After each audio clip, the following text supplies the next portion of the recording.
Hi, this is Jamie from nationalandover.com. I was looking for information on how to put bucket seats in an original bench seat 74 Nova. Couldn't really find anything, so I'm going to try to videotape what I did to put them in there. These are the seats I'm trying to put in the car. The original seats were long gone. Even the bench seat. I've been running around with Chevette seats for the last 20 years. They just weren't fitting the way I'd like, so I'm gonna go with reupholstered 74 Nova seats that I just had redone. That's the original cover. As you can tell, they were pretty much shot when I bought them, but they're gonna be nice when it's done. When I took the seats out, I wasn't sure how they were going to fit, so upon pulling up the carpet, I noticed there's no actual brackets to mount bucket seats in a bench seat car. So I knew a guy that had a set, so I went and bought them. Here we go on installing them. The brackets that will be installing will be welded in to the floor of the car. So as far as I can tell, I'm going to start by taking out the sill plate here, which has just got bolts along it, as you can see. The two vent panels will be coming out on either side. It's just got a few screws on it around the vent, and it'll pull up out of there. And then I'll start removing the carpet. First I'm going to do is take out the floor mats. And I almost got this out. I just got one screw left on the sill plate. And once you get the screw out, it just basically lifts off. And we'll throw it in the back.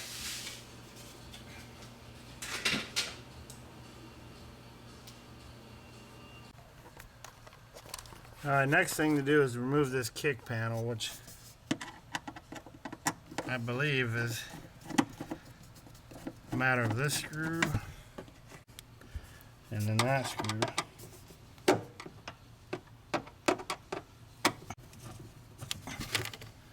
And there's supposed to be a screw there and up in the corner there. You can't really see because it's dark up there.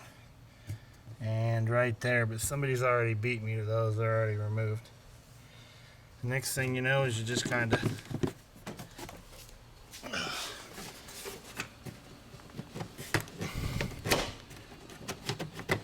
wiggle this out of there if all goes well.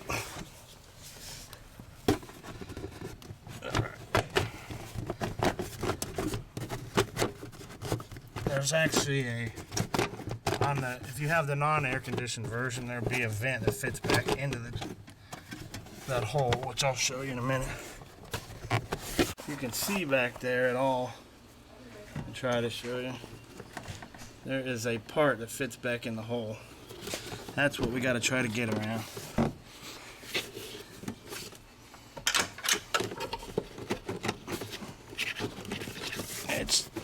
It's not always easy. Looks like you got it. Once you get it halfway loose, you're going to have to pull back the carpet to gain room in the floor. And then there's a pad under there. Yeah, since I already got the carpet out from underneath it, I'm just going to leave it halfway hanging out. It's really fighting me. I'm going to do the same thing the other side. I think I'm just going to loosen it up enough to get the carpet out from under it. And then we'll go from there. You look up, there's like a kick plate right above the carpet.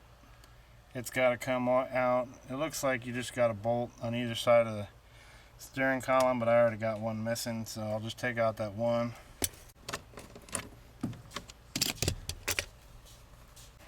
Then that part comes out, maybe. And then it looks like I'm already loose to that one, so I don't even think I have to pull it out. It looks like I'm ready to pull the carpet, so go back out and See what happens. And then after that, you just pull the carpet out.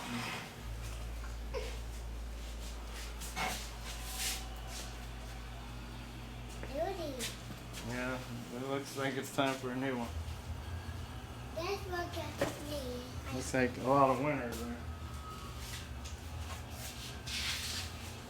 And you got the phone. I put the bee on the. If you look on the floor, if you can see them, that's the original. That's the original hole for the bucket seats. This is where somebody drilled for the seats that were in it, so I'm gonna have to weld them back shut. There's another one right there. Same thing on the other side. And if you notice, there's no other brackets or studs in the floor. You can see all the original insulation, sound deadening I should say, on the floor. If you notice this cut right here, if you ever change the subframe mounts, there's a nut capsulated in there, it'll spin on you, so you'd have to cut it out, open that up and grab that nut. That's what that hole, or why that's been fixed before. But that's basically the floor. I'll probably have to take out the back carpet if I do have to weld, but that's where we're at right now. There's the brackets I bought it from the donor car, basically. It consists of two massive brackets in the middle with two studs, if you can see right there. And this one will eventually go in the original bucket seat or bench seat hole and have the stud for the bench seat on it. Looks like we're going to have to pull up some of that sound deadener when we go to weld, otherwise it ain't going to be good. This one's going to end up being the front holes of the seats, and this one's going to be the rear. So I'm going to try to figure out how they line up to the floor on first fit. The little bracket basically goes into the original hole like that. This bracket will fit somewhere here once we get all this cleaned off. Hopefully it'll lay flat, and we'll have to figure out the alignment. I'm going to start, see if we can get some of this off.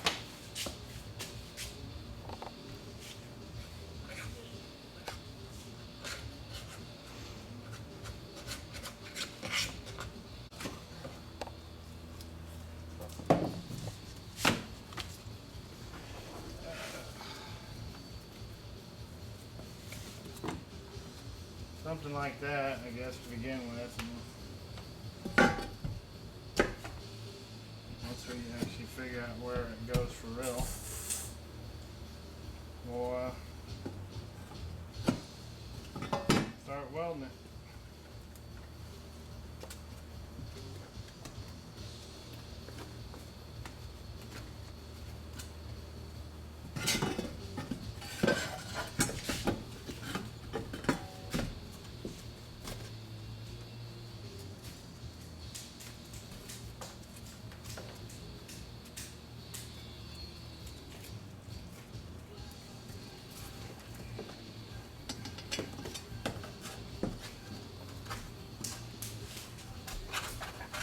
I want to be careful here. There's a wire that runs, you can see it starting to go under here and up and around.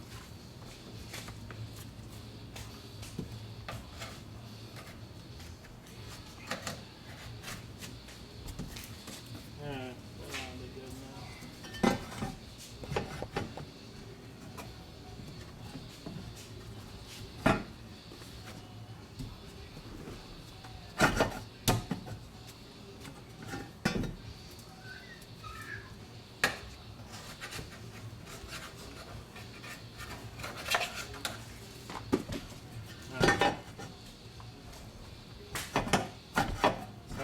It's going to fit somewhere right here.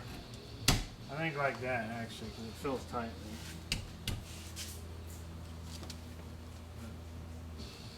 there. That's pretty much it. I'll have to clean up the welds from where they took all these off and then looks like I'm gonna have to take out the back carpet, like I said, because the back one's actually behind me. So that's where we'll stop today. Alright, next, working on the back carpet, we are going to have to remove the seat belts. Looks like the lower seat. I haven't decided on the front actual belt retractor yet. I'll have to look, but we'll start with the seat belt. Carve themselves there.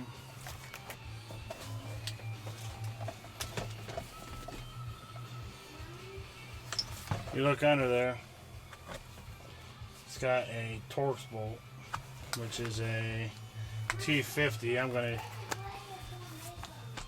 go ahead and just zip it on out of there. And that's it. So it's just that one bolt and they're ready to come out.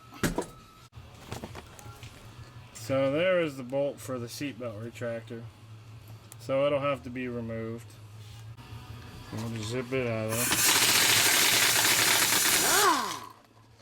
there. And that pretty much, that's out.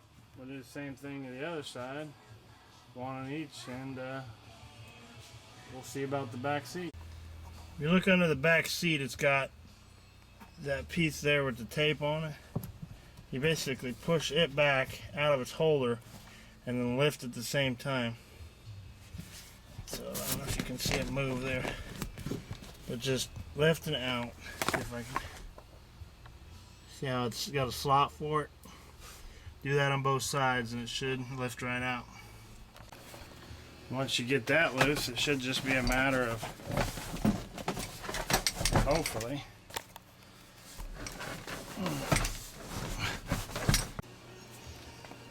then we just look at all the dirt that's back there.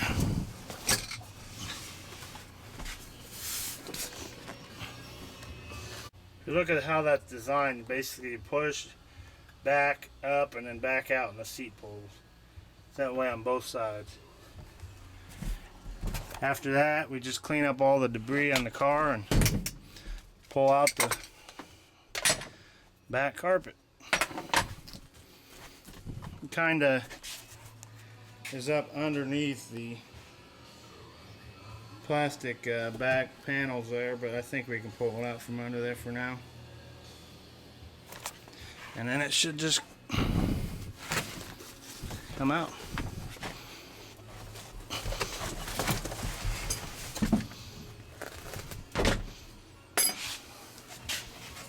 Then we pull out our foam pad. Watch out for the wiring. It's kind of stuck a little bit, but it should come out.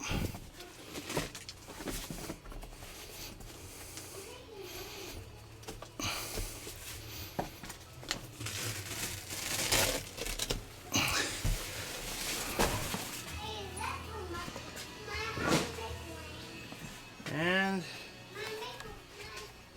that should be it.